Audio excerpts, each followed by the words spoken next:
It is the people from whom democratic governments draw strength, and this administration is no exception. I know that there are those who do not approve of my methods of fighting criminality.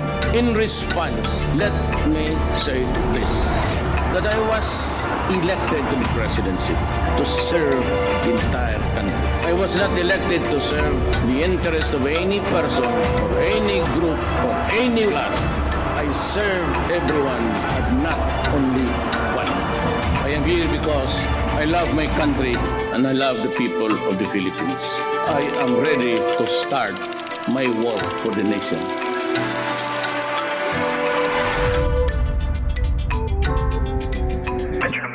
Ikaw pa rin, Tatay Digong, sa amin ang numero uno. Ikaw pa rin ang pinaka mahusay na naging pangulo. Ikaw pa rin, Tatay Digong, para sa aming mga marino. Salamat sa pagmamahal sa lahat ng OFW. Ikaw pa rin, Tatay Digong, sa amin ang numero uno. Ikaw pa rin ang pinaka mahusay na naging pangulo. Ikaw pa rin, Tatay Digong, para sa aming mga marino. Salamat sa pagmamahal sa lahat ng mga Pilipino. Nakakalungkot na balita at nakakainit din ang ulo. Ano tong ginagawa nyo sa dati nating pangulo? Marahil ay mali ako, sige, tapos ikaw ay tama. Pero may kanya-kanya tayong opinyon at paniniwala. Kasi si Tatay Digong para sa akin ay isang hero. Bayani siya para sa akin ng mga Pilipino. Tao na walang sinisino, basta droga ang usapan. Basta pag di ka nagbago, tiyak kang may kalalagyan. Oo, bastos magsalita tapos mahilig magmura. Pati nga ang Panginoon di nakaligtas sa kanya. Pero yung mga nagawa niya sa Pinas, paano na lang? Walang ibang nakagawa nun, si Duterte lang. Nakahandang mapunta sa impyerno para lamang guminhawa ating buhay at inamin ang kanyang mga pagkakasala. At sa dami ng mga nagdaang pangulo ay sa kanya kulang naramdaman na ang Pinas ay meron pang pag-asa. Ikaw pa rin, Tatay Digong, sa amin ang numero uno. Ikaw pa rin ang pinaka mahusay na naging pangulo. Ikaw pa rin, Tatay Digong, para sa aming mga marino. Salamat sa pagmamahal sa lahat ng OFW. Ikaw pa rin, Tatay Digong, sa amin ang numero uno. Ikaw pa rin ang pinaka mahusay na naging pangulo. Ikaw pa rin, Tatay Digong, para sa aming mga marino. Salamat sa pagmamahal sa lahat ng mga Pilipino. Passport license ay binago nung siya ay maluklok. Ginawang 10 taon,